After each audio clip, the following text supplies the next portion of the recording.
Los primeros años de la década de 1980 fueron tiempos increíbles para ser reportero de crímenes en el sureste de Florida. Me mudé desde Carolina del Sur en la primavera de 1980, y al hacerlo, casi dupliqué mi salario de $17,000 a $31,000 al año, lo cual para un reportero de nivel inicial era una locura de dinero en aquella época. Ni siquiera trabajaba para ninguno de los grandes periódicos de Miami. Estaba en una publicación mucho más pequeña y local. Quizás conozcan el Pinecrest Pioneer. Es un hecho muy morboso en el periodismo que, si sangra, vende, y la circulación del periódico había estado en aumento desde que la violencia por drogas en Miami comenzó a extenderse a los suburbios. Podía ser algo muy atroz también. Represalias de pandillas, asesinatos al azar, incluso bombardeos. De ahí que mi nuevo salario fuera tan bueno. Pero lo que empiezas a notar después de un tiempo de cubrir este tipo de cosas horribles es el efecto corrosivo que tiene en la sociedad en general. Es como si algo se infiltrara en el suministro de agua o infectara la conciencia colectiva. Y por un tiempo parecía que casi todas las personas en Pinecrest estaban involucradas en algo ilícito. Creo que para mí, personalmente, el ejemplo más claro de esto fue lo que llamo la historia más grande que nunca escribí. El sábado 31 de octubre de 1981, hubo una fiesta en una de las grandes casas de la avenida Maresa. Un vendedor de botes adinerado había permitido que su hija de 17 años organizara una fiesta de disfraces de Halloween en su jardín. Ella invitó a todos sus amigos y disfrutaron de la noche de sus vidas. Cerca de la medianoche, el vendedor de botes desconectó la música y educadamente pidió a todos que se retiraran. Todos salieron a las calles y poco a poco todos los amigos de la chica se fueron a casa sanos y salvos, excepto una. A la mañana siguiente, los padres de una chica llamada Christine Parks reportaron su desaparición al Departamento de Policía de Miami-Dade, y desde el principio el panorama no fue alentador. Todas las casas en la avenida Maresa, así como las calles que la rodean, están construidas sobre una especie de canal artificial que permite a los propietarios atracar sus botes junto a sus patios traseros.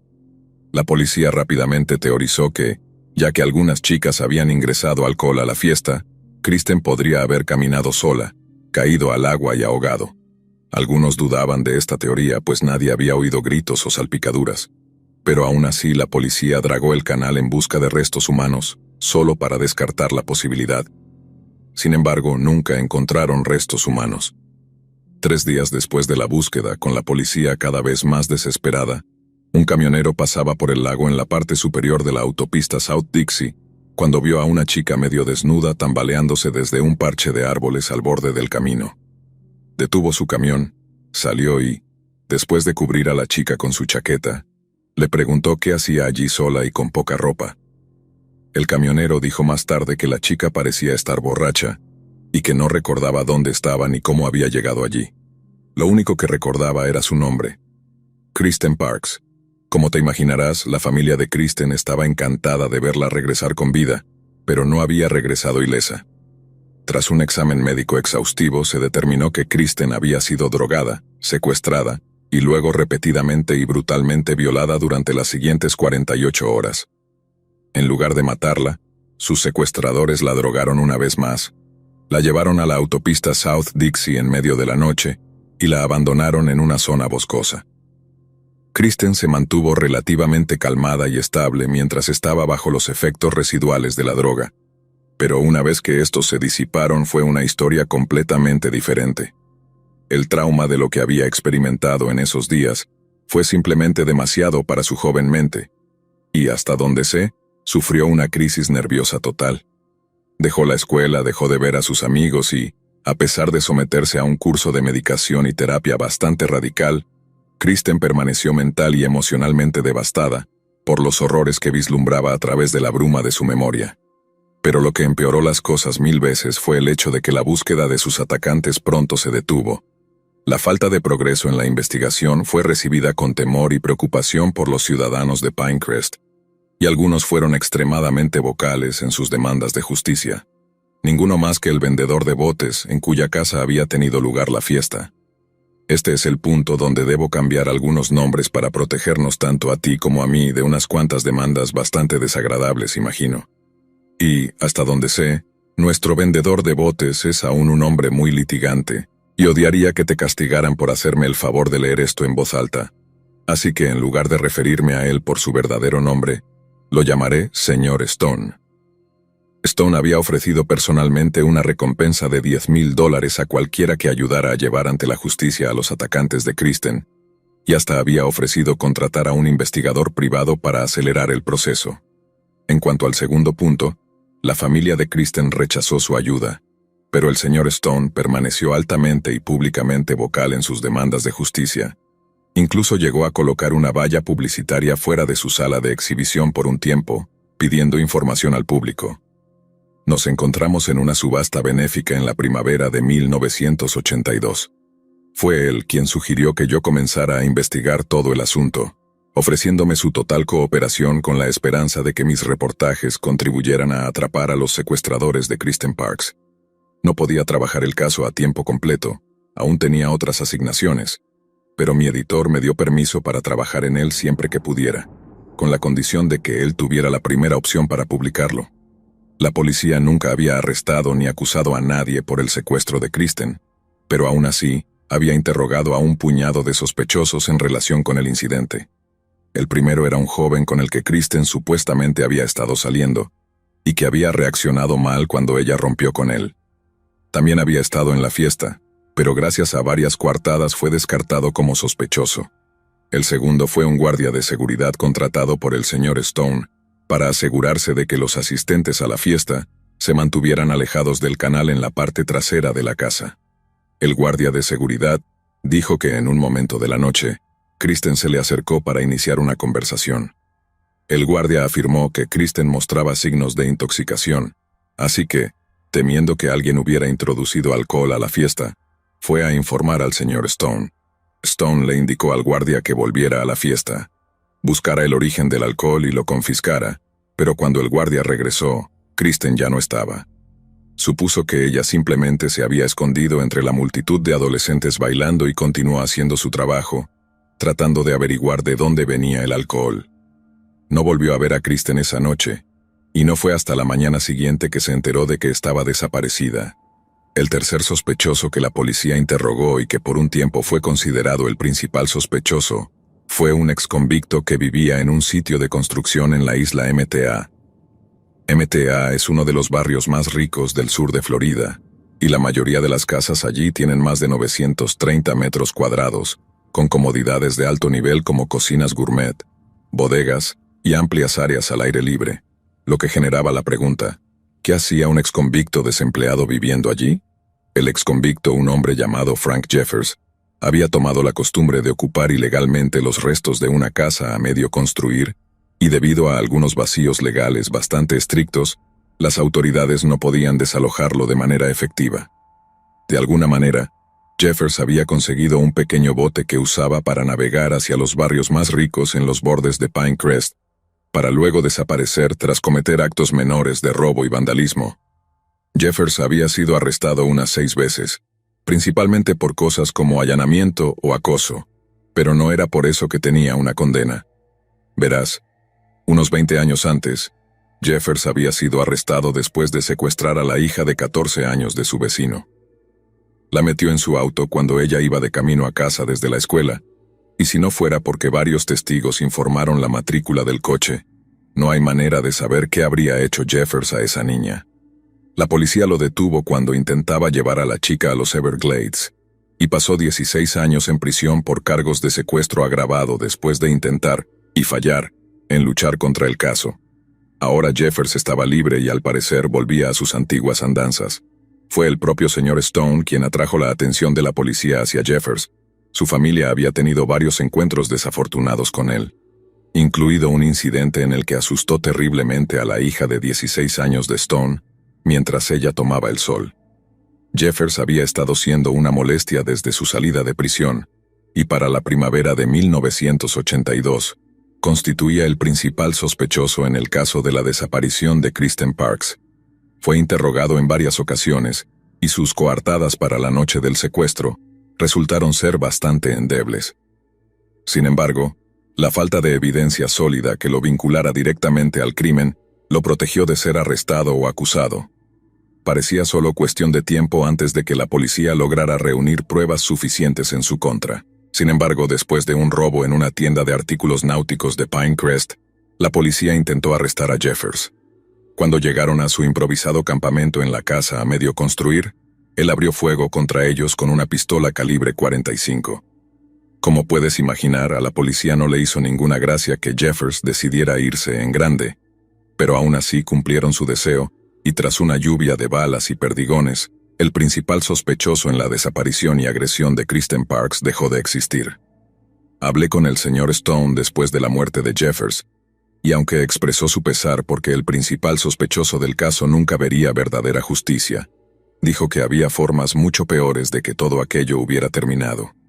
Y para ser honesto, yo estaba inclinado a estar de acuerdo con él. Después de cubrir crímenes graves por toda Florida y Carolina del Sur durante 5 años completos, sabía muy bien que, cuando se trata de depredadores de menores, el riesgo de reincidencia nunca desaparece por completo. La muerte de Jeffers a manos de la policía quizás no fue verdadera justicia, pero era un tipo de justicia, y para los habitantes de Pinecrest fue como si les quitaran un gran peso de encima. Parecía que Jeffers había escrito el final de mi artículo por mí, saliendo en una ráfaga de gloria, por así decirlo. Pensé que lo único que necesitaba hacer era atar algunos cabos sueltos en cuanto a la información que había reunido, y luego escribir un artículo tan completo y profundo que al entregárselo a mi editor, podría hasta adjuntar una solicitud de aumento a la portada. Pero luego esos cabos sueltos resultaron ser como un hilo suelto en un suéter de punto, y cuanto más tiraba de ellos, más se desmoronaba toda la historia que creía conocer ante mis propios ojos.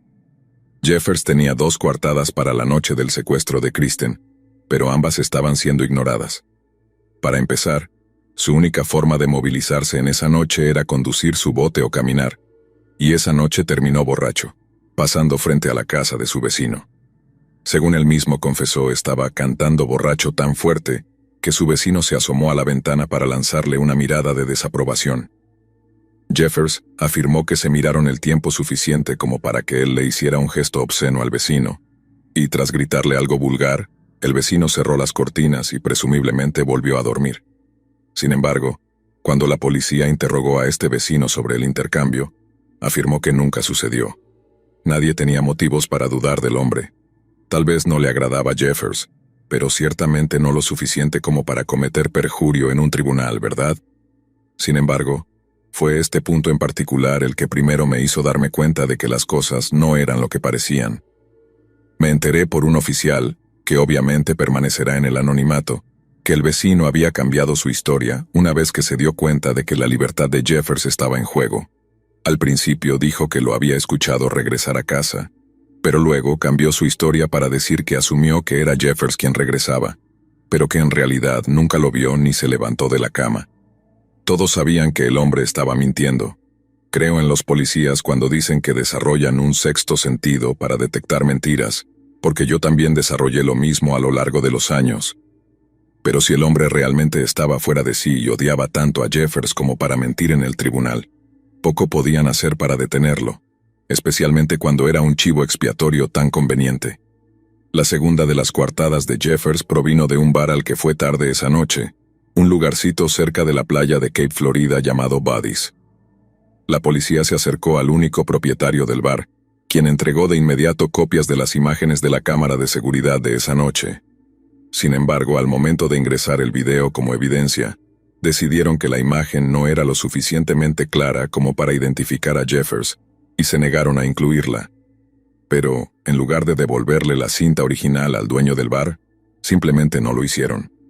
Me enteré de eso cuando fui a hablar con él, y como era solo una cinta VHS en blanco, el tipo no estaba precisamente listo para demandar, pero aún estaba molesto al respecto y aprovechó para quejarse de la policía conmigo durante unos 10 minutos seguidos.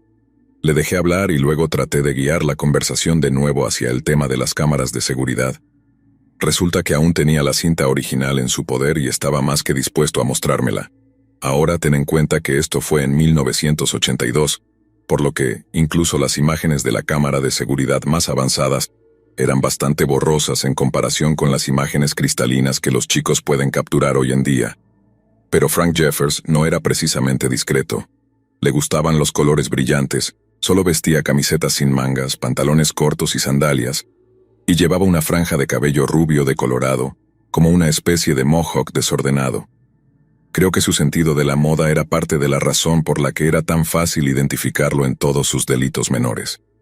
Y cuando el dueño de Buddy's me mostró las imágenes de la cámara de seguridad de esa noche, allí estaba Frank, claramente visible. No se veía su rostro, y supongo que, en teoría, podría haber sido alguien que simplemente se pareciera a él y se vistiera igual, pero yo no conocía personalmente al hombre, aunque, por cómo lo habían descrito, estaba seguro de que si le mostrabas esas imágenes a cualquiera que lo conociera, dirían sin dudarlo: ese es Frank Jeffers. En realidad, solo me quedaba una pregunta: ¿cómo demonios esas imágenes no calificaban como una identificación positiva? Para responder, contacté a uno de los policías que participó en la investigación antes de la muerte de Jeffers. Me dijo que, siguiendo el consejo de un abogado de renombre, se les había dicho que las imágenes eran inservibles a los ojos de la ley. Si no mostraban rasgos faciales prominentes, cicatrices o tatuajes, no podían ser utilizados por los abogados defensores de Jeffers, y por lo tanto, no constituían una coartada válida.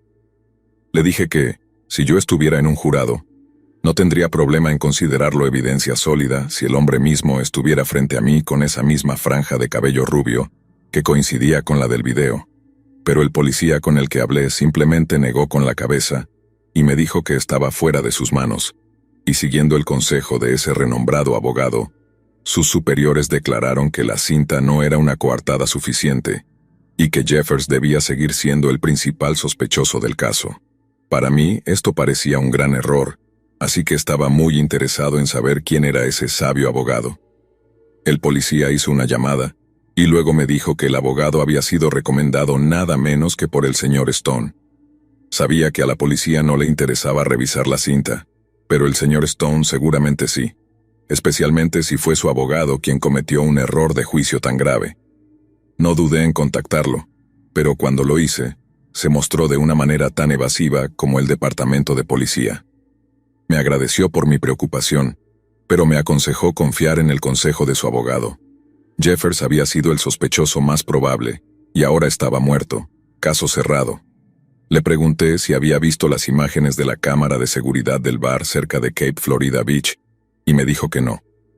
Luego, le conté que estaba considerando seriamente la posibilidad de que el atacante de Kristen Parks no fuera Jeffers, y que el verdadero atacante seguía suelto.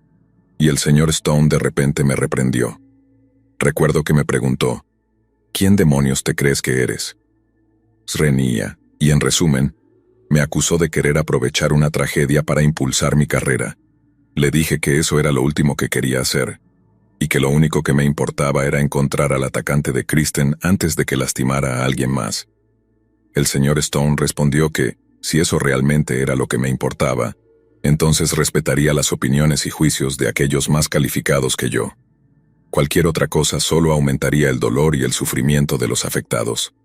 La última cosa que le pregunté antes de que colgara fue si, al menos, vendría a ver las imágenes de la cámara de seguridad por sí mismo. Y después de eso, la línea se cortó. Lo que Stone dijo sobre aumentar el dolor y sufrimiento resonó en mi mente durante los siguientes días, y realmente luché con la posibilidad de que, en el fondo, mis motivaciones fueran realmente egoístas. Pensé que en la mente de Stone, hacer creer a la familia Parks que Jeffers había sido el atacante de Kristen les daba cierto grado de cierre, y convencerlos de lo contrario era simplemente inaceptable para él. Sin duda, Stone quería dejar atrás todo aquel capítulo oscuro de su vida. Pero para mí, llevar al verdadero atacante ante la justicia era el mayor acto de bondad que podía ofrecerles a los Parks. La familia Parks no necesitaba un sentido de justicia, necesitaban justicia real, y con cada día que pasaba parecía más y más que dependía de mí proveerla. Nunca me había puesto en contacto con Kristen antes. No creía que realmente lo necesitara, pero al encontrarme contra un muro tan impenetrable, llegué a la conclusión de que no tenía otra opción más que explorar cada posible camino de investigación.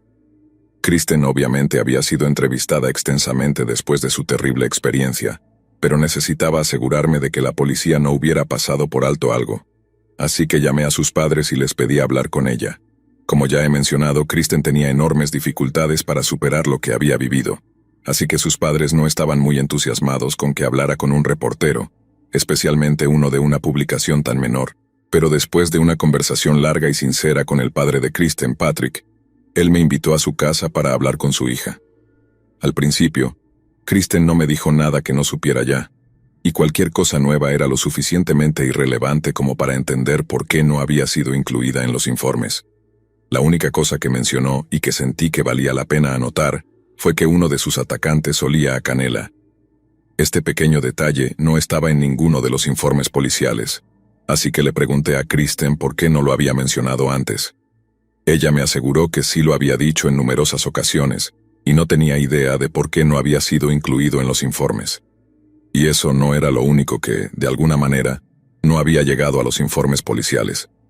Le pregunté si estaba 100% segura de que era su atacante quien olía a canela, y no solo algún tipo de aroma ambiental en el lugar donde la tenían, como un ambientador o algo así. Kristen me dijo que nunca había estado tan segura de algo en su vida. La mayor parte del tiempo había estado con los ojos vendados, pero estaba convencida de que, aunque fueron 2 hombres los que la secuestraron, solo uno de ellos la violó, y cada vez que lo hacía, Kristen percibía el dulce aroma de la canela en su aliento. Antes de irme, le agradecí a Kristen por su tiempo y a su padre por haberme permitido hablar con ella. El detalle sobre el olor a canela en el aliento de su atacante era información completamente nueva para mí, y me pregunté qué más me quedaba por descubrir. Resulta que el siguiente gran detalle estaba justo a la vuelta de la esquina. Casi todos en Pinecrest conocían al señor Stone y a su hija, pero había estado investigando el caso de la desaparición de Kristen durante casi 8 meses antes de darme cuenta de que ella no era hija única. Stone, quien había organizado la fiesta, tenía 2 hijos, una hija de 17 años y un hijo de 19. Mientras que su hija era una estudiante popular y de alto rendimiento, su hijo no había sido bendecido con inteligencia o habilidades sociales. El hijo de Stone, a quien llamaré simplemente Junior, había sido diagnosticado con dificultades de aprendizaje a una edad temprana y fue transferido a una escuela especial. Pero eso es casi todo lo que se sabía sobre el joven Junior. Rara vez se le veía fuera de la casa familiar y, cuando salía, siempre estaba acompañado por su madre o algún tipo de cuidador. Los chicos que lo conocían decían que era raro y que casi siempre permanecía en su habitación, viendo películas de terror y leyendo cómics. Pregunté a algunos de los chicos que estuvieron en la fiesta si Junior había bajado en algún momento o intentado mezclarse con los demás invitados. La mayoría dijo que no, que ni siquiera sabían que los Stone tenían un hijo, pero 2 chicos dijeron que habían visto a un joven mayor en un momento, que no llevaba disfraz y que estaba hablando con uno de los guardias de seguridad de Stone. Entonces me puse en contacto con un oficial del Departamento de Policía de Miami-Dade, el mismo que me contó cómo el abogado de Stone había descartado la coartada de Jeffers.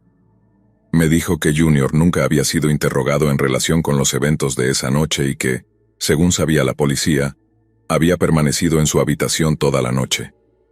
¿Ves lo que digo sobre cómo las cosas empezaban a desenredarse? Tenía chicos diciendo que Junior había estado en la fiesta, aunque solo brevemente, pero luego la policía me decía categóricamente que no había bajado en toda la noche. Le pregunté al oficial cómo podían estar tan seguros de eso, ¿y sabes lo que me respondió? Porque el señor Stone nos lo dijo. La siguiente vez que llamé a Stone fue la última vez que hablamos. No estábamos en buenos términos después de nuestra última conversación, aquella en la que prácticamente me había aconsejado dejar de hacer preguntas. Así que, cuando respondí su llamada esa última vez, no estaba precisamente contento de oírme. Contestó el teléfono, me presenté y luego, cuando le pedí hablar con Junior, colgó. Sin preguntas, sin comentarios, solo clic, y la línea quedó muerta. Ese fue el comienzo del verano del 82, y no abandoné el caso ni de lejos, pero esa llamada marcó el punto en el que mi progreso comenzó a ralentizarse rápidamente. Sin el apoyo de Stone y con el departamento de policía perdiendo rápidamente la paciencia conmigo, parecía que no tenía otra opción que poner todo el proyecto en segundo plano. Tenía otros asuntos que cubrir, no necesariamente más grandes, pero era reportero, no policía. Las investigaciones no pagaban las cuentas. Escribir artículos sí. Así que escribí artículos sobre otras cosas y dejé que el caso de la desaparición de Kristen Parks se desvaneciera lentamente en el fondo. Ahora, llegamos a finales de octubre de 1982, un año completo después de la desaparición de Parks, y, siendo época de Halloween, pensaba en el caso bastante. Halloween de ese año cayó en domingo, mi único día de descanso verdadero, y pasé la noche preparando cócteles de ron caseros y reflexionando sobre el caso. Oficialmente estaba cerrado, pero yo sabía que el atacante de Kristen seguía por ahí, y acorde a la temporada eso me perseguía como un espíritu inquieto. Recuerdo que, cuando me fui a la cama esa noche, me di cuenta de que era la primera vez que una historia se me escapaba. Me imaginé a mí mismo llegando a los 60 años, todavía obsesionado con este caso sin resolver. Me estoy riendo mientras escribo esto porque mi profecía personal terminó haciéndose realidad, salvo por un pequeño detalle. Ya no considero que esté sin resolver. Y lo que no me di cuenta en aquel entonces, en la noche de Halloween de 1982, fue que ni siquiera pasarían 24 horas antes de resolver el misterio, y no solo descubrir quién había secuestrado a Kristen Parks, sino también por qué. El lunes 1 de noviembre estaba en el Pinecrest Cash and Carry, comprando algunas cosas después del trabajo. Había pensado en el caso de los Parks aquí y allá, pero siendo día laboral, tenía mi mente más enfocada en los asuntos en los que había trabajado durante el día. Recuerdo que tomé una caja de Hamburger Helper, porque no era muy buen cocinero en aquel entonces, junto con otros artículos antes de dirigirme a las cajas. Me puse en la fila y al mirar hacia adelante, vi que la señora que estaba delante de mí era una de las amas de llaves del señor Stone, a quien había conocido un par de veces en mis visitas a su casa. Nos saludamos, y mientras charlábamos, mis ojos se dirigieron a los comestibles que tenía en la cinta de la caja. Junto con una variedad de artículos de limpieza, había una buena cantidad de dulces de Halloween, y correctamente asumí que los paquetes estaban con descuento debido al final de la temporada de espantos. Pero lo que realmente captó mi atención fue que había al menos 5 o 6 bolsas del mismo tipo de dulce, Atomic Fireballs. Recuerdo haberle dicho a Anessa, la ama de llaves de Stone, que alguien debía realmente amar esos caramelos. Los recordaba de cuando era niño, pero nunca me gustaron esos Fireballs. Tener la boca ardiendo no era lo que buscaba en un dulce, así que nunca me interesaron, solo por el nombre. Y esa fue la mitad de la razón por la que hice el comentario, preguntándome qué tipo de pequeño psicópata preferiría un Fireball en lugar de, quizás, un Jolly Rancher o un Lemonhead. Anessa me miró, sonrió un poco y luego me dijo que todos eran para el hijo del señor Stone, Jr., que le encantaban esos caramelos más que cualquier otra cosa, y que probablemente habían ayudado a que algún dentista se comprara un bote para acompañar su casa de vacaciones en Key West. Justo en ese momento, Anessa estaba guardando las compras en sus bolsas de papel, y mientras tomaba la última bolsa de Fireballs, la miró y luego me miró a mí, y dijo algo como, «Ah, canela». Hubo un brevísimo momento, tal vez solo un milisegundo, en el que pensé, «Vaya, nunca supe que eran de canela». Y entonces todo cayó como un meteoro que extingue dinosaurios. Canela, el mismo aroma que Kristen Parks había detectado en el aliento de su atacante cada vez que él la agredía. Canela, el dulce favorito del hijo de Stone, quien vivía una vida recluida en su habitación en el tercer piso, viendo películas de terror en una ventana sin luz, y que, según algunos de los adolescentes en la fiesta, había sido visto hablando con uno de los guardias de seguridad. Justamente, el último en ver a Kristen Parks esa noche. Frank Jeffers no tenía una camioneta, tampoco un lugar adecuado donde mantener cautiva a una adolescente durante unos días. No disponía de un sitio seguro como un almacén privado, que es exactamente el tipo de lugar donde Kristen creía haber sido retenida.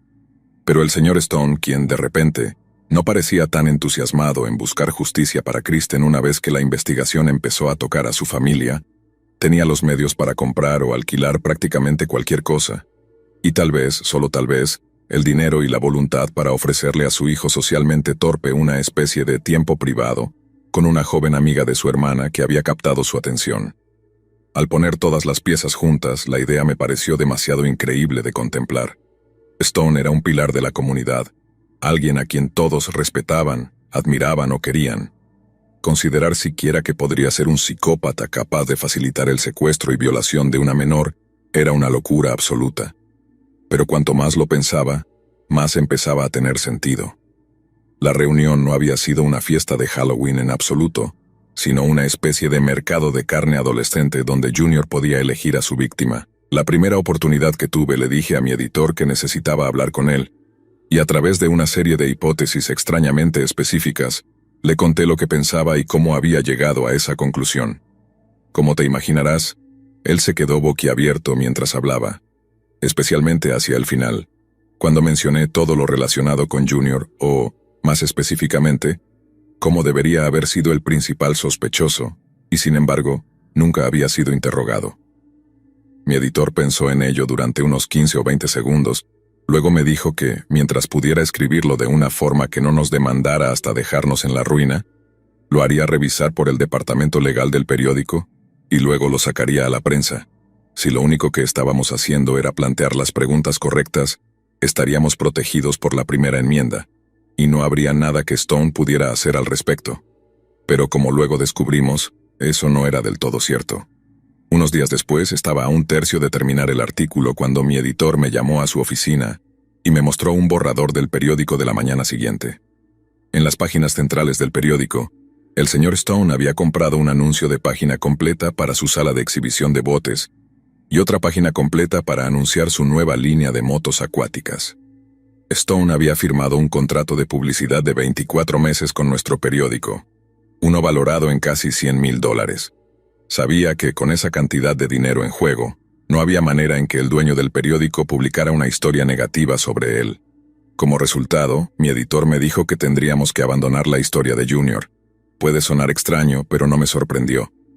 Ver ese anuncio gigante casi me dejó sin aliento, pero recuerdo haber pensado, por supuesto que compró un anuncio, claro que lo hizo. Tenía todo el poder del mundo, y yo solo era un simple escriba de un periódico de un pueblo pequeño. Si presionaba más allá, probablemente terminaría con un par de zapatos de cemento en el fondo del canal o algo así. Así que en lugar de arriesgar potencialmente mi vida, además de mi empleo, opté por sobrevivir y dejé de lado esa historia. Recuerdo una película en blanco y negro que vi una vez cuando era niño. No recuerdo de qué trataba, pero una mujer hermosa estaba llorando ante un detective al estilo de Bogart sobre lo injusto y cruel que era el mundo. El detective le responde algo como: «Así funciona el mundo, querida. Siempre ha sido así y siempre lo será». La primera vez que escuché eso, no creí que fuera cierto. Pero siento que todo el proceso de crecer y convertirse en adulto es aprender que sí lo es, y que pocas veces se ha dicho algo tan cierto. Y así fue como la historia más grande que nunca escribí quedó enterrada. Me frustraba pensar en todo el tiempo y esfuerzo invertidos, pero sobre todo, me carcomía la injusticia de saber que alguien con tanto poder podía detener la verdad. Sabía que Kristen y su familia merecían justicia, y en el fondo, sentía una responsabilidad personal por ellos. Pero ¿qué podía hacer yo? Trabajaba en un periódico pequeño, con un presupuesto ajustado y una dependencia financiera que ahora parecía infinita respecto a Stone. Al final, tuve que aceptar que había límites a lo que podía lograr. Durante los siguientes años, me mantuve como reportero en Pinecrest, y, aunque cubrí otros casos importantes, ninguno me dejó una huella como el de Kristen Parks. De vez en cuando, escuchaba rumores sobre el señor Stone y su familia, y en momentos de ocio aún repasaba mentalmente cada detalle de la investigación, pensando en qué habría sucedido realmente aquella noche de Halloween. Pero con el tiempo, los recuerdos se volvieron menos nítidos, y la indignación, aunque nunca desapareció, se transformó en una especie de resignación amarga. Un par de veces intenté sacar el tema con otros reporteros que se habían mudado a la zona, pero me di cuenta de que, sin pruebas sólidas ni el respaldo de un periódico dispuesto a arriesgarlo todo, no había mucho que pudiera hacer. Stone y su familia continuaron su vida de lujos y respetabilidad, y yo, como tantos otros que habían intentado buscar justicia en un mundo controlado por los ricos y poderosos, terminé por ceder a la realidad. De vez en cuando me preguntaba cómo le iba a Kristen, pero no me atreví a contactarla ni a su familia. La última vez que hablé con su padre, me dejó claro que preferían dejar atrás esa horrible experiencia, y no quise causarles más dolor. Pero en momentos de reflexión, especialmente en noches de insomnio, Me veía transportado a aquel noviembre de 1982, cuando todas las piezas parecían encajar, y pensé que estaba a punto de descubrir la verdad. La vida siguió adelante y, aunque nunca dejé de ser periodista, con los años empecé a entender algo que me costó aceptar. El mundo no siempre quiere justicia. A veces las personas solo buscan una historia sencilla, un final que les permita dormir tranquilos, aunque eso signifique que el verdadero culpable siga libre. Lo que más me dolía no era el hecho de que alguien se hubiera salido con la suya, sino que el sistema que juré honrar y defender había sido manipulado, comprado y vendido. Hoy en día miro hacia atrás y veo aquel caso como una lección amarga. Fue la historia que me enseñó los límites de la justicia y la verdad en una sociedad donde el dinero tiene más peso que la integridad. A veces la verdad no sale a la luz, no porque nadie la descubra, sino porque nadie quiere escucharla. Sin embargo, sigo creyendo que lo que hice, por muy limitado que haya sido, importó. En cierto modo, el caso de Kristen Parks me transformó, me hizo más cínico, pero también más consciente de las fallas del sistema y de la responsabilidad que tenemos, como periodistas, de intentar al menos acercarnos a la verdad, incluso cuando sabemos que el mundo podría no estar listo para escucharla. Eso es, al final, lo que significa ser un periodista. Perseguir la verdad, aun cuando todo esté en tu contra, y estar dispuesto a cargar con el peso de lo que descubras, aunque nunca llegue a ver la luz del día. Porque al final del día, como dijo aquel viejo detective de la película, así funciona el mundo, siempre ha sido así, y siempre lo será. La única diferencia es que ahora, a diferencia de entonces, lo sé de primera mano.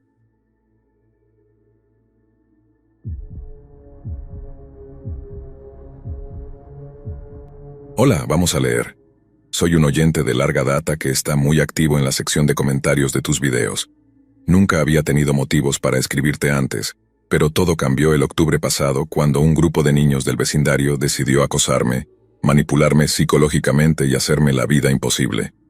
También quiero aprovechar la oportunidad para emitir advertencias sobre temas sensibles relacionados con la mala salud mental, la ansiedad patógena, el acoso grupal y las interacciones con la policía.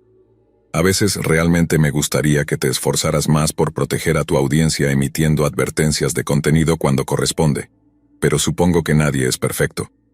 Primero que nada, lamento no lamentarlo aquí, pero odio Halloween. Porque si hay algún día en el año que ejemplifica todo lo que está mal en la América actual, es el 31 de octubre.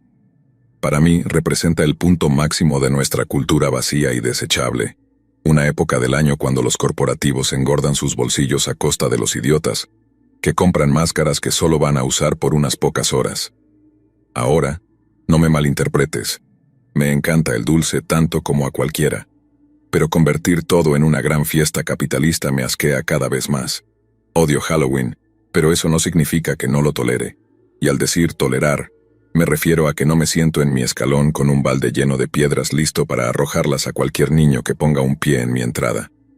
No dejo un tazón de dulces para los mocosos que, por cierto, casi siempre vienen de familias ricas, que no necesitan estar extorsionando comida a quienes tienen menos recursos.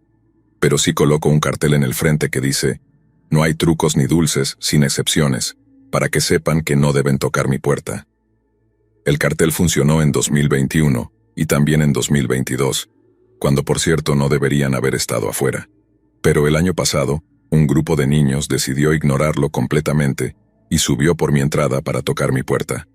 Cuando escuché que alguien tocaba, asumí que no podían ser niños pidiendo dulces. Así que cuando abrí la puerta y vi un grupo de niños usando disfraces baratos de superhéroes de Marvel, no me sentí nada contento. Primero, parecían demasiado mayores para estar pidiendo dulces. El niño en el disfraz de Iron Man parecía tener unos 12 o 13 años, máximo, y cuando dijeron truco o trato al unísono, sonaba tan arrogante que me dieron ganas de vomitar. Miré al niño que intentaba parecer Tony Stark y le dije que su disfraz ni siquiera era fiel a la historia. Me miró algo raro y me preguntó de qué estaba hablando. Así que le expliqué que el círculo en el pecho de Iron Man se llama el reactor ARC, y se supone que es amarillo. El hecho de que sea azul en esas estúpidas películas comerciales es una elección estilística que hicieron para vender más boletos de Black Panther. cuando tradicionalmente el reactor se ha mostrado como amarillo o dorado para señalar diferentes iteraciones tecnológicas. Cuando terminé, todos los niños me miraban como si estuviera hablando otro idioma, así que simplemente volví a entrar y les dije que se largaran, y luego cerré la puerta en sus caras. Lidio con bastante ansiedad generalizada, y el control de patógenos es un gran detonante para mí, así que esa pequeña interacción me dejó muy inquieto mientras me sentaba de nuevo en mi silla frente a la computadora. Pero ni bien me senté, volví a escuchar que alguien tocaba mi puerta por segunda vez. Sabía quiénes eran. No había manera de que pudiera ser alguien más que esos niños otra vez. Así que me dirigí furioso hacia la puerta. La abrí y, como esperaba, eran los niños de Marvel con sus disfraces ridículos. Cuando pregunté qué querían esta vez, el niño de Iron Man me dijo que ahora nos toca el truco. Eso solo me enfureció más. Pero cuando él y su amiguito empezaron a reírse por haberme puesto de mal humor, exploté. Les grité que si se acercaban a mi casa de nuevo, contactaría a sus padres. Y luego, por segunda vez, en lo que parecían haber sido solo un par de minutos, cerré la puerta en sus caras. Estaba temblando de ira para cuando regresé a mi computadora, porque el nivel de arrogancia en esos mocosos era insuperable. Habían ignorado completamente mi cartel de «sin trucos ni dulces». De hecho, siento que es muy probable que el cartel fuera la única razón por la que tocaron mi puerta en primer lugar. Tuvieron suerte de que no soy de los que llaman o hablan con la policía por ninguna razón. De lo contrario, habría llamado al 911 para describirles a los despachadores. Pero siendo la persona decente y reservada que soy, no llamo ni hablo con la policía. Así que intenté calmarme un poco con ejercicios de respiración y luego jugué un poco de Overwatch con la esperanza de relajarme. Pero no habían pasado ni 5 o 10 minutos cuando escuché a alguien golpeando mi puerta por tercera vez.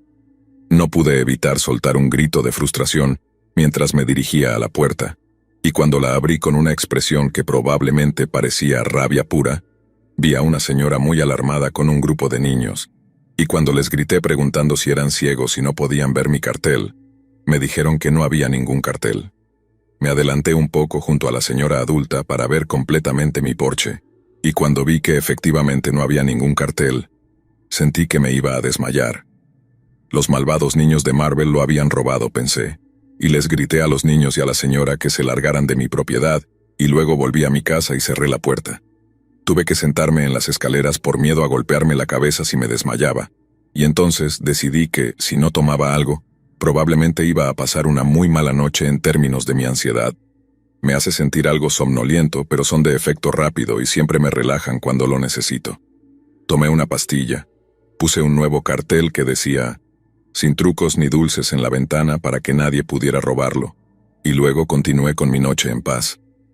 Pero esa paz probablemente solo duró una hora. Apenas había comenzado mi segunda partida en uno de mis juegos favoritos, cuando a través de la pared de sonido que me proporcionaban mis auriculares, escuché 3 golpes huecos seguidos. El primero me asustó a muerte, pero el segundo y el tercero sonaron casi familiares, y de inmediato supe lo que había pasado. Y efectivamente, en el cristal de la ventana donde puse el cartel de «sin trucos ni dulces», había 3 huevos rotos escurriendo. Estaba tan enfurecido que casi me disociaba completamente. Recuerdo ver los huevos, y lo siguiente que recuerdo es estar en posición fetal en mi bañera, con los nudillos de mi mano derecha hinchados y sangrando. Tomé una segunda pastilla, me duché, y luego me puse algo de pomada en los nudillos antes de decidir tomar una siesta. Si no me calmaba para cuando sonara mi alarma, iba a dar por terminado el día y tomaría suficiente melatonina y doxilamina para dormir toda la noche. Eran alrededor de las 7, y cuando me desperté cerca de las 9, me sentía mucho más calmado, así que decidí que solo jugaría un poco más de Overwatch para distraerme. Pero primero necesitaba comer algo, así que me vestí, bajé y fui a la cocina a buscar unos bocadillos. No había luces encendidas en mi casa, y prefiero la luz tenue o la oscuridad cuando me despierto para evitar la sobrecarga sensorial. Así que pensé que probablemente parecería que había salido o me había ido a dormir. Apenas había alineado unas rebanadas de pan para un sándwich de crema de cacahuate y mermelada, cuando escuché el sonido distintivo de alguien pisando la losa de pavimento suelta alrededor del lado de mi casa. Los trabajadores que contraté no nivelaron bien las bases de la entrada, así que cerca de la puerta que lleva al patio trasero hay una losa suelta que hace ruido cuando alguien la pisa, aunque sea ligeramente. Mi primera reacción fue escabullirme de nuevo al dormitorio para esconderme hasta que quien fuera terminara lo que estaba haciendo. No me importaba perder algunas cosas con gente en situación de calle en un robo, pero me aterraba que quien estuviera ahí quisiera agredirme o hacerme algo terrible, lo cual solo añadiría a la montaña de trauma con la que ya cargo. Sin embargo, justo cuando llegaba al pie de las escaleras, algo captó mi atención a través de la parte no esmerilada del vidrio de mi puerta. Miré hacia la puerta y en lugar de ver una camioneta de crimen aparcada al final de mi entrada, o a más personas dirigiéndose hacia mi puerta, vi un grupo de niños con ropa normal que se parecía mucho a los niños de Marvel, que habían tocado a mi puerta unas horas antes, aproximadamente de la misma altura. No era un intruso rondando mi casa, era uno de los niños pidiendo dulces, sin duda para hacer más trucos en mi patio trasero. Me puse las zapatillas y me dirigí hacia la puerta trasera que daba al patio. Esperé unos segundos con la mano en el picaporte, y luego abrí la puerta lo más rápido que pude, saliendo al patio solo para encontrarme cara a cara con el niño de Iron Man. No creo tener las palabras para describir la satisfacción que sentí al ver la expresión de puro terror en sus ojillos de rata. Era glorioso, y me sentí como un ángel vengador mientras le embestía al intentar huir. No soy alguien que sepa luchar, ni jugué deportes en la preparatoria, pero déjame decirte que lanzar los más de 100 kilos de peso que tengo sobre este niño hizo el trabajo. Chocó contra la cerca de madera al costado de mi casa tan fuerte, que prácticamente se deslizó hacia abajo antes de intentar reincorporarse. Intentó gritar, pero instintivamente fui directo a su garganta y boca para sofocar sus gritos. Era tan pequeño y débil en comparación a mí que casi parecía demasiado fácil. Una a una envolví ambas manos alrededor de su cuello y apreté, y el modo en que le corté la respiración y le silencié fue nada menos que exquisito. Sin embargo, mientras apretaba y sentía sus pequeñas piernas pataleando, me di cuenta de que si seguía así, corría el riesgo de aplastarle el cuello y matarlo. No quería matarlo, solo asustarlo, así que solté un poco mi agarre general en su cuello y me concentré en los lados de su garganta, lo que disminuyó el flujo sanguíneo a su cerebro, y en 5 segundos, el niño pasó de retorcerse a estar tan flojo como un espagueti cocido. Cuando el niño se despertó al llegar al césped, apenas sabía dónde estaba. Dijo un nombre, Brian o Ryan, tal vez pensando que era su amigo y no yo quien lo arrastraba. Pero cuando me detuve le dije, «Estás muerto, chico. Bienvenido al infierno». Y en ese momento se orinó completamente, allí mismo frente a mí, mientras las lágrimas comenzaban a llenarle los ojos. Le abofeteé fuerte para evitar que entrara en estado de shock. Este niño, que tenía al menos 12 o 13 años, estaba llorando como un bebé solo porque lo ahorqué un par de veces para darle una lección. Me siento orgulloso de lo que hice, porque tomé el control, y no sentía tanto orgullo en años. Le dije que, al entrar en mi propiedad, tenía suerte de que no lo había matado. También le dije que yo tenía derecho a paz y privacidad, y que cualquier conflicto entre nosotros terminaba ahí. En cambio, esperaba que él mantuviera la boca cerrada, y si no, si siquiera olía que le decía a alguien lo que había pasado, iba a encontrar a su madre y a su padre y les haría saber que conmigo no se juega. De todos modos, el niño habló y he tenido a la policía acosándome todo el año. La policía me preguntó qué pasó, y les dije que el niño intentó entrar a mi casa, y que solo le enseñé que eso no era buena idea. Acepté que lo tomé y lo arrastré un poco fuera de mi propiedad, pero no mencioné ciertos detalles que creo que todos podemos estar de acuerdo en que merecía completamente. La verdad es que él no tenía derecho a estar en mi propiedad ni a robar mi cartel. Hizo mal y pagó las consecuencias. Si al final me arrestan por esto, tal vez debería cumplir mi promesa a Mini Tony Stark. Quizá encuentre su casa y le muestre cómo es la gente con la que no se debe jugar, y estaré encantado de enviar un informe desde la cárcel.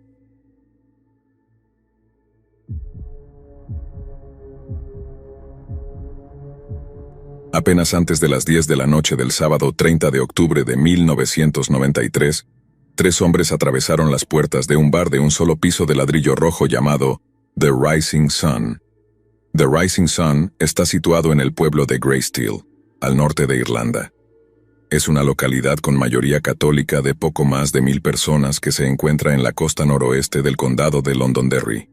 Aquella noche, El bar celebraba una fiesta de Halloween para los residentes del pueblo, y muchos de ellos llevaban disfraces espeluznantes, acudiendo al Rising Sun para beber y bailar hasta las primeras horas de la madrugada. Cuando los tres hombres entraron al bar, vestían trajes de trabajo azul oscuro, con solo sus ojos y bocas visibles bajo pasamontañas negros. Su presencia apenas fue notada por los ocupantes del bar, quienes pensaron que sus atuendos no eran más que disfraces. Pero esos hombres no habían llegado para disfrutar de la fiesta. No habían traído alegría ni diversión, en cambio solo traían muerte. Tan solo 7 días antes, 2 repartidores condujeron un Ford Escort azul hacia Belfast desde la cercana Ardoyne. Aparcaron a la vuelta de la esquina del negocio de pescados Fizzle's Fish Soup en la calle Shankill. Después de sacar una pesada bolsa de gimnasio del maletero, comenzaron a llevarla hacia la pescadería. Como eran poco más de la 1 de la tarde de un sábado cuando los 2 repartidores llegaron, la pescadería estaba extremadamente concurrida. Tan concurrida que uno de los repartidores, Thomas Begley, tuvo que abrirse paso entre la multitud de clientes, cargando la bolsa en ambos brazos.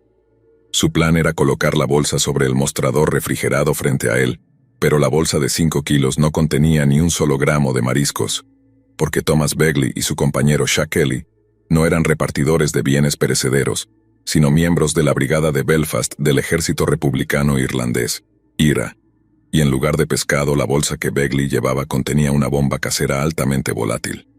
El plan de Begley era colocar la bomba en el mostrador, anunciar que contenía un artefacto explosivo y luego ordenar al propietario y a los clientes que evacuaran rápidamente. Los civiles en el piso inferior de la tienda no eran su objetivo, y en realidad, la bomba estaba destinada a quienes se encontraban en el segundo piso del negocio. Aquella tarde el segundo piso de la pescadería Fizzle's Fish Soup era el lugar de una reunión entre los líderes de los archirrivales del IRA, la Asociación de Defensa del Ulster, UDA, por sus siglas en inglés, que se formó en septiembre de 1971 y estaba destinada a servir como una organización madre para varios grupos militantes, armados leales a la corona británica. Los objetivos de la UDA eran defender a la población protestante de Irlanda del Norte y combatir lo que llamaban el republicanismo militante de sus enemigos del IRA.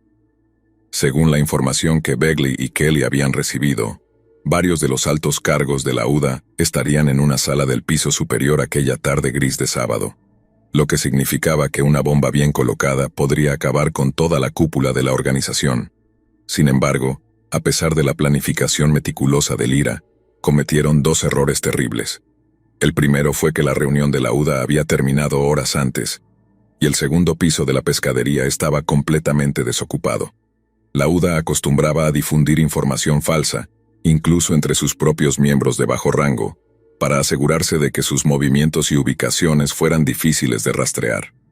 Según la mayoría de las personas, la reunión comenzaría alrededor de la 1 de la tarde, pero en realidad había iniciado a las 10 de la mañana, lo que significaba que para la 1 de la tarde de ese día, no quedaba un solo miembro del consejo de la UDA en el lugar cuando llegaron los 2 operativos del IRA con su bomba.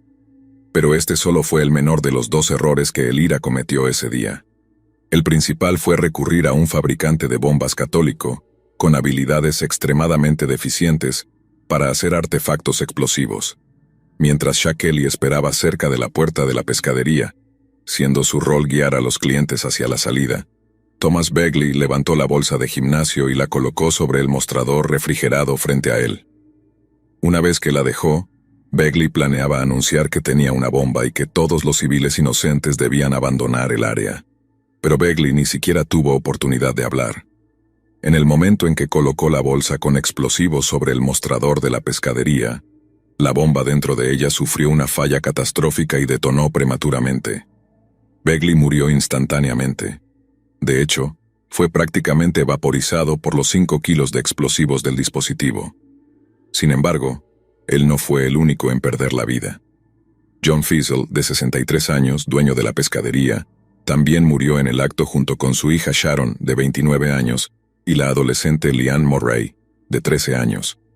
Ese día, el IRA efectivamente asesinó a un miembro de la Asociación de Defensa del Ulster, Michael Morrison, de 27 años, quien, casualmente, había pasado por la tienda a comprar pescado. Pero su bomba también mató a su pareja, Evelyn B., y a su hija Michelle, de 7 años. También fallecieron George Williams, de 63 años, junto a su esposa Gillian, mientras que Wilma McKay, de 38 años, murió aplastada cuando la fuerza de la explosión causó el colapso del viejo edificio en una pila de escombros. En total, casi 60 personas resultaron heridas por los fragmentos de mampostería y vidrios voladores. En las horas siguientes, cuerpos destrozados y sobrevivientes ensangrentados fueron sacados de los escombros por una mezcla de servicios de emergencia y voluntarios frenéticos. Tras lo que se conoció como el atentado de Shankill Road, hubo una feroz indignación por parte de la comunidad protestante de Belfast. Un prominente miembro de la UDA, Billy el Torbellino McQuiston, le dijo a un periodista británico que, y cito, «Cualquiera en Shankill Road ese día, desde un Boy Scout hasta una abuela, habría salido a vengarse si le hubieran dado un arma». Aunque el plan de ataque del IRA buscaba minimizar las bajas civiles, su desastrosa ejecución hizo que la mayoría lo viera como un ataque vil e indiscriminado contra civiles protestantes, en lugar de un asesinato selectivo de la cúpula de la UDA. La comunidad protestante de Shankill creyó que la bomba había funcionado exactamente como se pretendía, pero el cabecilla de la UDA, Mad Dog, Johnny Adair, sabía que él y sus colegas de alto rango habían sido el verdadero objetivo del atentado. Sin embargo, como comandante de militantes sectarios, las tensiones comunitarias eran su pan de cada día, y no iba a dejar pasar una buena crisis. Esa noche, al salir de su casa en su vehículo personal, Adair fue detenido por agentes de la policía de Irlanda del Norte, y cuando le preguntaron a dónde iba, simplemente respondió, «Voy a planear una masacre». Retenerlo significaba firmar las sentencias de muerte de muchos de sus colegas oficiales, así que los policías permitieron que Adair siguiera con sus asuntos, sabiendo perfectamente que su negocio era matar, y los negocios iban bien. Por órdenes de Adair, la cúpula de la UDA ordenó represalias inmediatas. Apenas horas después del atentado, la UDA se atribuyó la responsabilidad del asesinato a tiros de un conductor católico, al que habían atraído a una llamada falsa en las afueras de Belfast. Luego, el 26 de octubre, la UDA asesinó a 2 civiles católicos adicionales en un ataque con ametralladora en un edificio del Concejo de Belfast, en el que otras 5 personas resultaron gravemente heridas. Ambos ataques saciaron el deseo de venganza de la UDA, pero el verdadero propósito de los ataques era servir como distracción. Así, los servicios de seguridad británicos creyeron que el objetivo eran los católicos de Belfast, y la redistribución de las fuerzas de seguridad dejó a otros blancos provinciales mucho más vulnerables, como el bar lounge y restaurante Rising Sun en Greysteel, en el condado de Londonderry. Al descubrirse que el Rising Sun organizaba una fiesta de Halloween el sábado 30 de octubre, la cúpula de la UDA ordenó al comandante de su brigada de Londonderry, Billy McFarland, que planeara y ejecutara un ataque. McFarland convocó a 3 de sus mejores secuaces, Stephen Irwin, Jeffrey Denny y Torrance Knight, y organizó una reunión en una casa de seguridad cerca del objetivo. El 27 de octubre, tras establecer la casa de seguridad como su base de operaciones, comenzaron a planificar el ataque al Rising Sun, e incluso hicieron una misión de reconocimiento para beber en el bar una noche y observar las entradas, salidas y posiciones óptimas para disparar. Es escalofriante pensar que, unas pocas noches antes del ataque, los clientes del bar compartieron tragos con los mismos hombres que, unas noches después, regresarían para asesinarlos. Finalmente, en la noche del 30 de octubre de 1993, Irwin, Denny y Knight viajaron en auto hasta el Rising Sun, mientras un cuarto hombre manejaba por delante como explorador. Cuando el explorador observó que la fiesta de Halloween estaba en pleno apogeo, dio el visto bueno al equipo de ataque de la UDA, quienes aparcaron su Opel Kadett robado frente al bar y luego entraron, vistiendo trajes de trabajo y pasamontañas. Cuando los 3 hombres entraron, armados con un rifle de asalto, una escopeta calibre 12 y una pistola semiautomática, algunos de los asistentes a la fiesta creyeron que no era más que una broma. 1 o 2 se rieron al ver a los hombres vestidos con sus trajes y máscaras mal ajustadas, y armas viejas, que creyeron réplicas. Sin embargo, sus armas no eran en absoluto réplicas, y cuando más y más clientes del bar entendieron lo que estaba pasando, cayeron en silencio. Stephen Irwin, armado con una variante checa de la K llamada BC-58, vio el terror en los ojos de sus víctimas y sonrió. Luego, tras levantar su rifle, gritó, «Truco o trato», antes de comenzar a disparar. Jeff Deeney, armado con una pistola de 9 milímetros, disparó una sola bala contra una mujer que intentaba huir antes de que su arma se atascara, y pasó el resto del ataque intentando liberarla sin éxito. Torrance Knight, armado con la escopeta, custodiaba la entrada mientras los disparos continuaban, siendo el único que no disparó su arma. Steven Irwin, en cambio, disparó un total de 60 balas de acero a los asistentes desde su rifle de asalto totalmente automático. Le tomó poco más de 2 segundos rociar el interior del Rising Sun con exactamente 30 cartuchos de munición calibre .762, a una velocidad de más de 700 metros por segundo, que destrozaron los marcos de madera de mesas y sillas, atravesaron cuerpos humanos y lanzaron fragmentos de vidrio que se incrustaron en la carne de los clientes del bar. Cuando el cargador del rifle de Irwin se vació y el arma dejó de disparar, un silencio fúnebre se apoderó del Rising Sun, roto solo por los gemidos de los heridos graves. La ráfaga de Irwin había sido devastadora, pero los aterrorizados ocupantes del bar creyeron que el tiroteo había terminado. Comenzaron a salir lentamente de sus escondites, solo para ver a Irwin reemplazando su cargador vacío por uno lleno. Una mujer comenzó a suplicarle que no volviera a disparar. Él simplemente la ignoró, recargó su arma y luego envió la primera de sus nuevas balas a través de su cráneo. La gente se lanzó a cubierto mientras Irwin una vez más rociaba al azar a los ocupantes del bar, y de nuevo le tomó apenas segundos para llenar el lugar de muerte y destrucción. Cuando el segundo cargador se vació, los sobrevivientes lo oyeron reír mientras observaba la muerte y devastación que había causado. Todavía riendo, salió, subió al auto robado y escapó con sus compañeros armados. Los primeros servicios de emergencia en llegar describieron la escena como un infierno viviente. Clientes muertos y moribundos esparcidos por la pista de baile, mientras partes del piso se convertían en charcos brillantes de sangre y vidrios rotos. 8 personas habían muerto en el acto, mientras que 19 fueron llevadas al hospital con heridas graves. 6 de los muertos eran católicos, mientras que, irónicamente, 2 eran protestantes. Los muertos fueron identificados como Karen Thompson, de 19 años, y Stephen Mullen, de 20 años. También se encontraban Moira Doody, de 59 años, y Joseph McDermott, de 60 años. Los otros incluyeron a James Moore, de 81 años, John Moe, de 50 años, John Burns, de 54 años, y Victor Montgomery, de 76 años. Al día siguiente, la Asociación de Defensa del Ulster se atribuyó la responsabilidad de la masacre, refiriéndose a ella como una incursión, y declaró que los asesinatos eran, cito, la continuación de nuestras amenazas contra el electorado nacionalista que pagará un alto precio por la masacre de 9 protestantes el sábado pasado. Un miembro de la UDA de West Belfast afirmó que sus hombres, cito, tenían información de que altos miembros del IRA bebían en The Rising Sun. Desafortunadamente no estaban allí en Halloween, pero nuestros muchachos actuaron de acuerdo a la información que les fue dada. El ala de Relaciones Públicas de la UDA actuó con la misma profesionalidad dudosa que caracterizó a los problemas, pero detrás de escena hubo una relación enfermiza entre los militantes.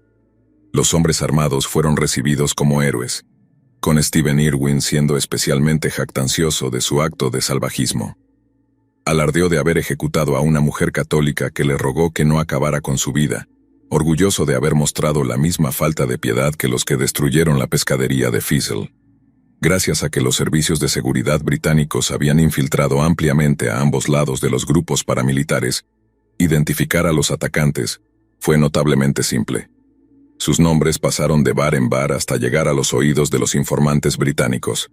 En las semanas siguientes, Steven Irwin, Jeffrey Deeney y Torrance Knight fueron rastreados y arrestados por la policía de Irlanda del Norte. Durante su primera comparecencia en el estrado, Torrance Knight fue filmado riendo, provocando y lanzando insultos a los familiares de las víctimas antes de ser llevado fuera de la corte. Jeffrey Deeney permaneció en silencio, pero Steven Irwin, responsable de la mayoría de las muertes y lesiones, describió sus crímenes como venganza y añadió que no sentía remordimiento alguno. Finalmente, en febrero de 1995, Los 3 hombres fueron condenados a cadena perpetua por su participación en lo que se conoció como la masacre de Greysteel. Torrance Knight recibió una condena adicional por su participación en los asesinatos de Cregan, en los que 3 católicos inocentes fueron asesinados a tiros por hombres armados de la UDA. Los 3 hombres debieron haber pasado el resto de sus vidas en prisión, pero debido a las cláusulas del acuerdo de paz conocido como el Acuerdo de Viernes Santo, Irwin, Dini y Knight fueron liberados en el año 2000, menos de 5 años después de comenzar sus condenas supuestamente de por vida. El Acuerdo de Viernes Santo permitió la liberación de muchos prisioneros peligrosos en ambos lados de la división política y religiosa. Michael Stone, famoso por su ataque con granada y armas de fuego en el funeral de un miembro del IRA asesinado, fue liberado mucho antes de que su sentencia se cumpliera, al igual que Patrick Magee, quien intentó asesinar a la primera ministra británica en el atentado del Hotel Brighton en 1984.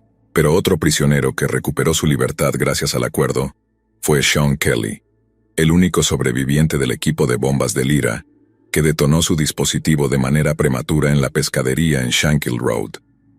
En nombre del progreso, el poeta y nativo de Belfast Alan Gillis escribió un poema con el mismo título, Progreso, que dice lo siguiente: Dicen que Belfast estuvo atrasada por años, y es estupendo ver ahora algo de progreso, así que supongo que podemos esperar sacar cajas de la tierra. Supongo que las ambulancias dejarán a los moribundos entre los escombros para que sean sanados explosivamente con el tiempo. 100.000 partículas de vidrio crearán patrones imposibles en el aire antes de fusionarse en la claridad de una ventana, a través de la cual una cabeza reconstituida mirará y admirará al joven tímido que saca su bomba del edificio y se va a casa.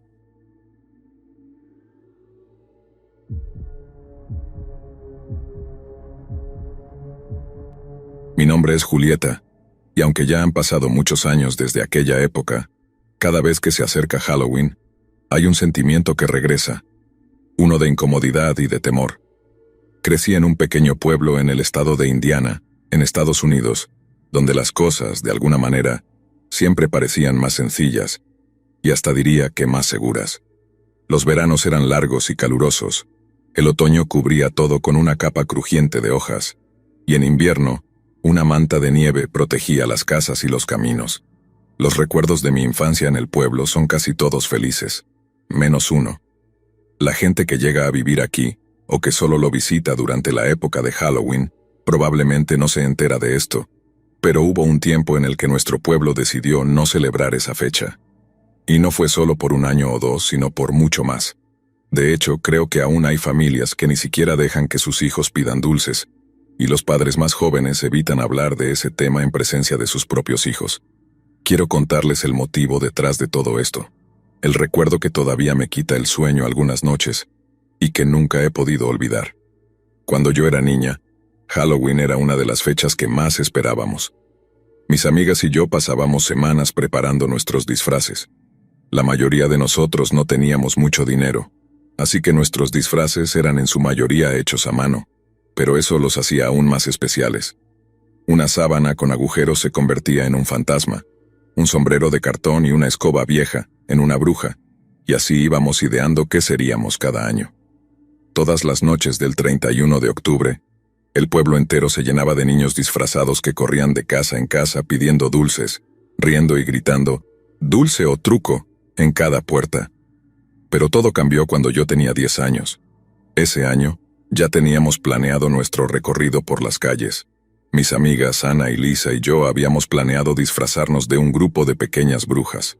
Fue un año de mucha emoción porque era la primera vez que nuestros padres nos dejarían salir solas, siempre y cuando nos quedáramos en las calles principales y nos aseguráramos de estar en casa antes de las 9. Las calles del centro estaban bien iluminadas, y en teoría, no había nada que temer. Recuerdo cómo empezó esa noche. El aire olía a calabazas recién cortadas y hojas secas, el cielo estaba despejado, y en el horizonte solo había la luz tenue de la luna. Mi madre me hizo prometer que no me metería en los callejones ni aceptaría nada que no fueran dulces en su envoltorio. Me dio un beso en la mejilla y me observó desde la puerta hasta que me reuní con Ana y Lisa en la esquina. Ellas también estaban listas, y todas reímos al ver cómo nos quedaban nuestros disfraces de bruja. Pasamos la primera hora riendo, corriendo y recogiendo dulces. Era como cualquier Halloween. Las casas estaban decoradas con telarañas falsas y calabazas talladas con sonrisas burlonas. Pero en algún punto de la noche empezamos a notar algo extraño. Habíamos llegado a una parte de la calle que estaba un poco más apartada del centro, donde las casas estaban más espaciadas y las luces de los porches no eran tan brillantes. Fue entonces cuando vimos a aquel hombre por primera vez. Estaba al final de la calle, de pie, en la penumbra, disfrazado de bruja. No era una bruja como la que mis amigas y yo pretendíamos ser. Su disfraz era inquietante, casi real. Llevaba una capa negra que le cubría hasta los pies, un sombrero puntiagudo que apenas dejaba ver su cara y, aunque no era muy alto, algo en su postura daba miedo. Estaba completamente quieto, y aunque la calle estaba llena de niños corriendo y padres hablando entre ellos, parecía que nadie más lo notaba. Pero mis amigas y yo lo vimos. Lisa fue la primera en hacer una broma sobre él, diciendo que seguramente era un adulto aburrido tratando de asustar a los niños, y Ana se unió riendo diciendo que probablemente intentaba ganar algún concurso de disfraces. Yo me reí también, aunque en el fondo algo me incomodaba. Había algo en la forma en que ese hombre estaba de pie, observándonos, que hacía que el aire a mi alrededor se volviera pesado. Seguimos caminando por unas cuantas casas, tratando de ignorarlo, pero cada vez que nos volvíamos, él estaba ahí, parado en la misma posición, con la mirada fija en nosotros. Al final, simplemente nos apresuramos y volvimos a la calle principal, pensando que si nos alejábamos lo suficiente, dejaríamos de verlo. Pero cuando llegamos de nuevo al área iluminada, Lisa notó algo. La figura oscura de la bruja había comenzado a moverse lentamente en nuestra dirección. Fue entonces cuando empezó realmente el miedo. No dijimos nada a nuestros padres ni a nadie, simplemente seguimos recogiendo dulces como si nada hubiera pasado. Pero mis amigas y yo teníamos un acuerdo silencioso de que nos mantendríamos juntas y evitaríamos volver a los lugares menos iluminados. Esa noche, después de hacer nuestro recorrido, cada una regresó a su casa, y al menos yo, traté de olvidarme del extraño hombre disfrazado de bruja. Pero lo que ocurrió al día siguiente me mostró que no sería fácil olvidarlo. La mañana del 1 de noviembre, en la escuela noté que faltaban algunos compañeros. Al principio no pensé mucho en ello, pero cuando llegué a casa esa tarde, mi madre estaba extrañamente callada, y mi padre, que casi nunca veía durante la semana porque trabajaba en la ciudad, estaba en casa temprano. Los noté intercambiando miradas como si ocultaran algo. Cuando les pregunté qué ocurría, me dijeron que algunos niños habían desaparecido la noche anterior y que la policía estaba investigando. Dijeron que era mejor no preocuparme, que solo debía tener cuidado y no andar sola. Aquella noche, apenas pude dormir. Me pasé horas despierta en mi cama, escuchando cada sonido que provenía de la calle y pensando en aquel hombre disfrazado de bruja. Había algo en la forma en que había estado de pie, en cómo había comenzado a seguirnos, que me hacía pensar que había algo profundamente malo en él. Cuando finalmente me dormí, soñé que veía a la bruja fuera de mi ventana, observándome desde la penumbra. Los días pasaron, y en el pueblo comenzaban a correr rumores. Decían que alguien había visto al hombre de la bruja llevándose a uno de los niños. Otros decían que lo habían visto deambular por las calles vacías, buscando más niños. La policía aumentó las patrullas en el área, y los padres se volvieron mucho más estrictos con sus hijos. Durante el día, el pueblo estaba tranquilo, pero en las noches todo se volvía silencioso, como si la gente tuviera miedo de salir. Al año siguiente no hubo Halloween en el pueblo. Mis amigas y yo todavía hablábamos de aquello, susurrando en el patio de la escuela, especulando sobre quién podría ser ese hombre, dónde se escondía y qué había pasado con los niños desaparecidos. Nadie parecía saber nada con certeza. La policía dejó de investigar oficialmente después de un tiempo, pero en el pueblo, la gente seguía hablando. Decían que alguien había encontrado uno de los sombreros de bruja en el bosque a las afueras del pueblo, y otros aseguraban haber visto la sombra de la bruja en las noches sin luna, observando desde los árboles. Pasaron los años y nunca volvimos a tener Halloween en el pueblo mientras yo crecía. Mis amigas y yo crecimos, dejamos el pueblo, pero aquella noche de Halloween y la imagen de la figura oscura en el disfraz de bruja siempre permanecieron conmigo. Cada vez que regreso al pueblo y paso cerca de las calles en las que solíamos pedir dulces, siento un escalofrío, como si él todavía estuviera ahí, en algún lugar, observando y esperando. Nunca se supo quién era aquel hombre. Tampoco se supo qué pasó con los niños desaparecidos. No se sabe si están muertos o vivos o qué hizo realmente con ellos.